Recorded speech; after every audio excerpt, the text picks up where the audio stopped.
Vėl atrodo vargot ir tik rungtynių pabaigoje nebebuvo to vargo.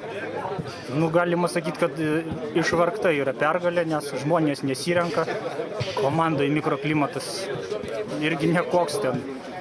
Kaip jau minėjau, prieš tai susižaidimo labai trūksta. Iš tikrųjų, žaidėm pastarasis 2 rungtynės prieš labai silpnas komandas ir šiandien gerai, kad pasisekė. Gerai, kad išnaudojom tas pusprages, galima sakyti. Nors per praėjusias varžybas tikrai daugiau progų turėjom, bet kažkodėl nelaimėjom. O per šitas, sakyčiau, gal net blogiau žaidėm, bet pavyko laimėti. Galbūt varžovas labiau atsiskleidė, sakykim, ne taip gynybai buvo užsispaudęs. Gal ir jie norėjo laimėti. Bet labai pergalė išvargtai reikalinga. Tikėkimės, kad ateityje bus geriau.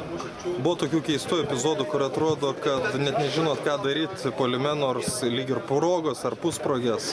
Nu tai aš sakau, kad toks komandai tvyro pasimetimas neaiškus.